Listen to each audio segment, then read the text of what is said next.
ಈಗ ಮೋದಿಯವರು ಹಿರಿಯರಿಗೆ ಕಾಲು ಬೀಳ್ತಾರೆ, ಮಾಡ್ತಾರೆ, ಒಳ್ಳೆ ಸಂಪ್ರದಾಯಗಳು, ಪಾರ್ಲಿಮೆಂಟಿಗೆ ಕಾಲು ಬೀಳ್ತಾರೆ. ಆದರೆ ಒಂದು ಏನಪ್ಪ ಅಂತಂದ್ರೆ ಒಂದು ಸ್ವಾಯತ್ತ ಸಂಸ್ಥೆ ಎಲೆಕ್ಷನ್ ಕಮಿಷನ್ ಅದನ್ನು ಬ್ಯಾಲೆನ್ಸ್ ಇಡೋಕ್ಕಾಗಲಿಲ್ಲ ಅವ್ರಿಗೆ. ಒಂದು ತಾವು ಪ್ರಧಾನಿ, ಇನ್ನೊಂದು ತಾವು ಕೆನಡಾ ವ್ಯಕ್ತಿ, ಇನ್ನೊಬ್ರು ವಿರೋಧ ಪಕ್ಷದ ನಾಯಕರು ಸೇರುವಂಗೆ ಒಂದು ಅಮೆಂಡ್ಮೆಂಟ್ ಮಾಡಿಬಿಟ್ರು. ಇದು ಅಮೆಂಡ್ಮೆಂಟ್ ಮಾಡಿದ್ದೇನಪ್ಪ ಅಂದ್ರೆ ಪ್ರಜಾಪ್ರಭುತ್ವದ ಮುಖ್ಯ ವಸ್ತು ಅಥವಾ ಉಸಿರು ಯಾವುದಪ್ಪ ಅಂತಂದ್ರೆ ಪ್ರಾಮಾಣಿಕವಾದಂಥ ಪಾರದರ್ಶಕವಾದಂತಹ ಚುನಾವಣೆಗಳು.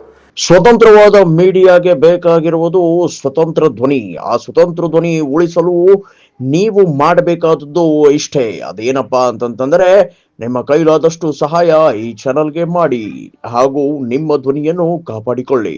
ಯಾಕಂದ್ರೆ ಯೋಗ್ಯನ ಅನಿಸ್ಬೇಕಾಗಿರ್ತದೆ. ಜನರ ಮನಸ್ಸನ್ನು ನಿಜವಾಗಿ ತಿಳ್ಕೊಂಡು ಜನರು ಯಾರು ಅನಿಸ್ತಾರೆ ಅವ್ರು ನೇಮಿಸ್ಬೇಕಾಗಿದೆ. ಇಲ್ಲಿ ಆಗ್ಲಿಕ್ಕೆ ಸಾಧ್ಯ ಇಲ್ಲ. ಅದನ್ನು ಆರೋಪ ಮಾಡ್ತಿದ್ದಾರೆ ವಿರೋಧ ಪಕ್ಷದವರು. EVM ಬಗ್ಗೆ ಆರೋಪ ಮಾಡ್ತಾರೆ, VVPAT ಹಾಕಬೇಕಂತ ಆರೋಪ ಮಾಡ್ತಾರೆ, ಬ್ಯಾಲೆಟ್ ಪೇಪರ್ ತೊಗೊಂಬ ಅಂತ ಆರೋಪ ಮಾಡ್ತಾರೆ. ಇದಂತೂ ಎಲೆಕ್ಷನ್ ಕಮಿಷನ್ ದೊಡ್ಡ ಕಣ್ಣಿಗೆ ಕಾಣುವ ಎದುರಿಗೆ ಕಾಣುವುದು ಅನ್ಯಾಯನ ಇದು. ಇಬ್ಬರು ಗೌರ್ಮೆಂಟ್, ಒಬ್ಬರು ವಿರೋಧ ಪಕ್ಷ ಅಂದ್ರೆ ತಮ್ಗೆ ಬೇಕಾಗ್ತದೆ. ಕುಂಡು ಸರ್ ಅವ್ರು ಹೇಳಿದಾಗ ಅವ್ರು ಕೇಳ್ತಾ ಹೋಗ್ತಾರೆ. ಈಗ SIR ಇನ್ನುಳಿದೆಲ್ಲ ಈಗ ಆರೋಪ ಅವ. ಹಿಂಗೆ ನಾಳೆ ವಿಜಯವ್ರಿಗೂ ಆರೋಪ ಬರುವುದನ್ನು ಒಬ್ಬ ಜ್ಯೋತಿಷಿ ಯಾವುದೋ ಹೇಳಿದಾರ, ಹೌದು ಮೆಜಾರಿಟಿಯಾಗಿ ಬರ್ತೀರಪ್ಪ ಗೆಲ್ತೀರ ಅಂತೇಳಿ. ಆಯಿತು, ಸಂತೋಷ, ಖುಷಿ ಪಡ್ರಿ ಅದನ್ನು. ಆದರೆ ಸತ್ಯ ಅಂತಲ್ಲ.